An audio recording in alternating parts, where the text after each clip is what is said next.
Hi everyone, कैसी चल रही है तैयारी? सो आई होप अब तक आप अपने पूरी फुल स्विंग में तैयारी कर चुके होगे, because this is the night before the exam, है ना? इस टाइम पर आई नो कि बहुत टेंशन हो रही होती है। चाहे कितना भी पढ़ा हो, फिर भी दिमाग में ये चल रहा होता है कि पता नहीं पेपर कैसे आएगा, जो मैंने पढ़ा है वो एग्जाम में आएगा या नहीं आएगा, whether I will understand the questions or not, whether I will be able to attempt the questions properly or not, है ना? मुझे फुल लेकर आने हैं। तो पहली बात, I am here to tell you कि जितनी आपने तैयारी कर ली, you have given your best. ठीक है? अपने ऊपर पूरा भरोसा रखो। आपने जितना पढ़ा है, सही पढ़ा है। और ये बिल्कुल भी बार बार मत सोचो कि आपको याद नहीं हो रहा या आपको भूल रहा है। आप जो पढ़ रहे हो वो कहीं ना कहीं आपके दिमाग में सेट हो रहा है, और जब जरूरत पड़ेगी तो पेपर में निकल कर आएगा। ठीक है? But you have to stay calm. So final tips for the exam, जो कुछ है जो आपको ध्यान रखने हैं। ठीक है? मेरी तरफ से, as per my experience, as per topper, I have been topper in my BCA as well as in my MSc IT. ठीक है? तो जो चीजें आप फॉलो कर सकते हो, चलो मैंने तो क्या 2 बार टॉप किया, बट मैंने कितने सारे टॉपर्स क्रिएट किए, ठीक है, जिनको हेल्प किया टॉप करने में। एफर्ट्स तो देखो आपके होते हैं, ठीक है? हम सिर्फ आपको गाइड कर सकते हैं as an educator. We can motivate you, we can guide you, we can mentor you, but final effort सारे आपके हैं। आपने करना है जो करना है। ठीक है? अब उसमें आपको क्या करना है कि जब आप एग्जाम के लिए जाएंगे तो first of all you have to stay calm. मुश्किल है, बट यू हैव टू। चाहे आप सुबह उठ के 10 मिनट के लिए मेडिटेशन कर लेना।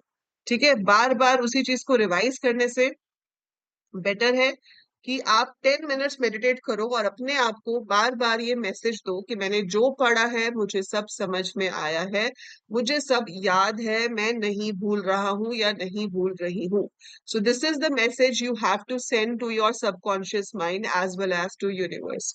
ये बातें किताबी नहीं है, ये बातें एक्चुअली में मैटर करती हैं। So you have to believe. अगर आप बिना बिलीव किए बोलोगे वो अलग बात है, बट से इट फ्रॉम योर बिलीफ। ठीक है? और कुछ ना हो तो 10 मिनट अपना रिलैक्स कर लेना, मेक योर माइंड काम। क्योंकि होता क्या है कि जब हमें पेपर मिलता है, जब आपको रीडिंग के लिए पेपर मिलेगा वहां पे, सो 70 मार्क्स का पेपर है। ठीक है? 35 36 क्वेश्चन है आपके पास। उसमें अगर आपको 2 3 क्वेश्चन भी नहीं आते हुए, 2 क्वेश्चन भी नहीं आते हुए आपको लगा कि ये क्या आ गया, ऐसा तो मुझे पता ही नहीं कैसे करना है, सो वो आपके पूरे माइंड को क्या करेगा, डिस्टर्ब कर देगा। और फिर आप अपने पूरे पेपर पे कंसंट्रेट नहीं कर पाओगे। या कभी ऐसा होता है कि मुझे सब कुछ ही आता है, मुझे लगा वो इतना इजी पेपर आ गया, तो हम खुशी खुशी में ही कुछ गलत कर देते हैं। So you have to take care of this thing. आपको इस चीज का ध्यान रखना है कि आप उसमें गलती ना करें। ठीक है? तो अपने आप को काम रखें, स्टेबल रखें, ना तो ओवर एक्साइटेड हो, ना ही ओवर पैनिक हो। Fine? So I have told this incident so many times to other students also. मेरे साथ ही हुआ था ऐसे। एक हमारे पास रिकर्शन आपके सिलेबस में नहीं है। फैक्टोरियल ऑफ अ नंबर बहुत ही इंपॉर्टेंट प्रोग्राम होता है जब आप सी सी प्लस प्लस भी सीखते हो। आपने 11th में पाइथन में भी पढ़ा था, है ना? सो अब क्या होता है कि हमें वो क्वेश्चन आया रिकर्शन से, तो बाकी का पेपर भी इजी था, तो मुझे लगा वाह भाई क्या इजी पेपर है ना?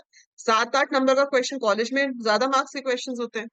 अब जल्दी जल्दी में कि भाई मुझे तो सारा आता है, I made it using a loop, जबकि we had to make it using recursion.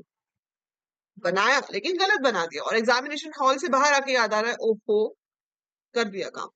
आते हुए भी गलत कर दिया, just because I was not in the proper stable mindset. ठीक है? तो इसीलिए एक तो माइंडसेट स्टेबल होना बहुत जरूरी है। तो आप मेडिटेशन करो जब आपकी आंसर शीट्स डिस्ट्रीब्यूट हो रही है। अगर आपको ओम चैंटिंग करनी है मन के अंदर, या सिंपल आंखें बंद करके बैठना है 1 मिनट, तो कीप योर सेल्फ काम, you can breathe in breathe out. ठीक है? बस ये तो हो गया पहले का ज्ञान कि भाई दिमाग को शांत रखना है। अब पेपर में क्या करना है? पेंसिल लेके जाएंगे आप। ब्लू पेन से पेपर करते हैं, ब्लैक पेन आपको यूज नहीं करना है।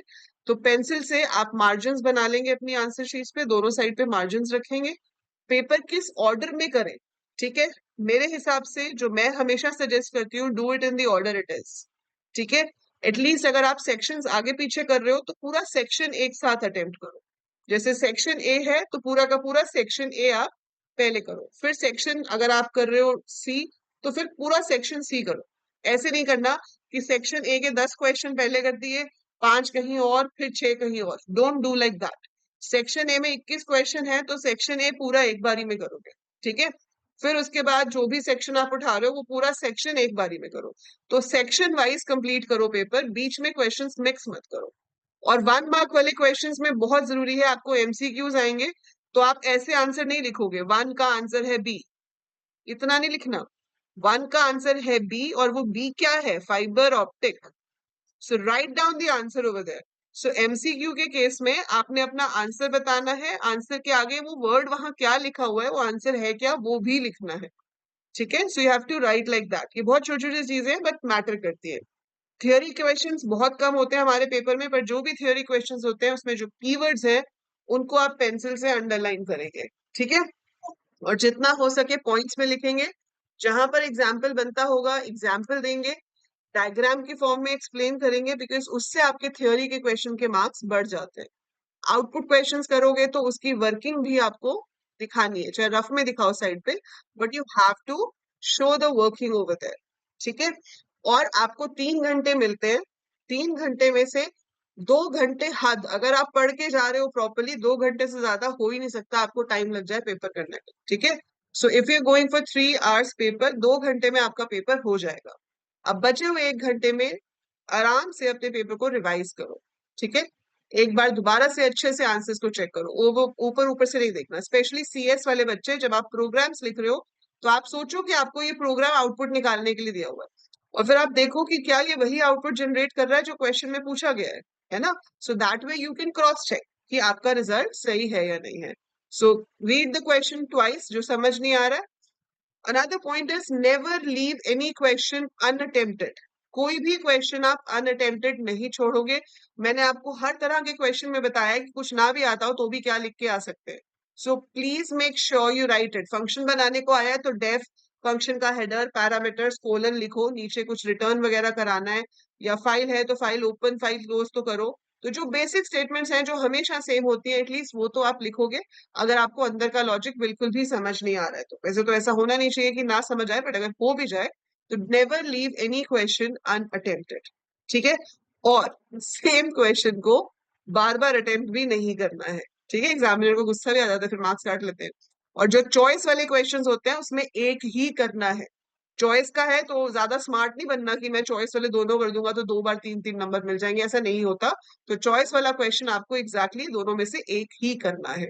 सो इन पॉइंट्स का ध्यान रखेंगे और पेपर अच्छे से करेंगे। All the very best, do well, बहुत अच्छे से करोगे। ठीक है, सो टेंशन बिल्कुल नहीं लेना। AL coders rock. ठीक है, all the best everyone, do well, और पेपर करके जरूर आके बताना मुझे कैसा हुआ। फिर पेपर डिस्कशन करेंगे कल। ठीक है, as soon as I read get the PDF we will schedule a class and we will do paper discussion tomorrow, और बहुत अच्छा जाएगा। ठीक है, चलिए बाय, टेक केयर।